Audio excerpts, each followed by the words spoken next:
এখানে এত নাড়াচাড়া কিসে নাড়াচাড়া হচ্ছে তো জেনে নেন।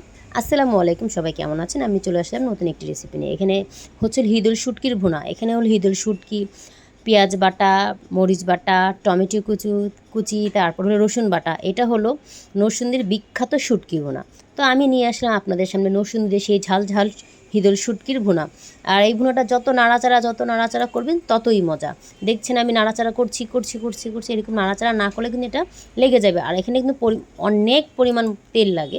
এটা তেলের উপরেই সম্পূর্ণ রান্নাটা হয়। আর এই রান্নাটা খেয়ে দেখবেন এতটা মজা এই শুটকি ভুনাটা।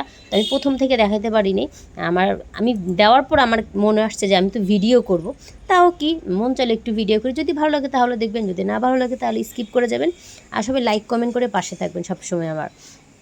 আপনাদের কাছে এটাই আমার রিকোয়েস্ট। তো এই যে দেখতেই পাচ্ছেন আমি নাড়াচাড়া করছি, আলতোভাবে নাড়াচাড়া করতেই থাকতে হবে, কী আর করার। যত নাড়াচাড়া করবেন ততটাই এই শুটকি ভুনাটা লাল হলেই মানে অনেক মজা। এই শুটকি ভুনাটার নাম হলো লাল হিদুল শুটকির ভুনা। তো এই রেসিপিটা কিন্তু যারা একদম গরম ভাতের সাথে খেয়েছেন বা সাদা পোলাও সরি, আমার অনেক ঠান্ডা লেগেছে, তো কথার মাঝখানে আমার একটু দিয়ে একটা কাশি শব্দও পাবেন, তো একটু ইগনোর করবেন। তো কিছুই করার নাই।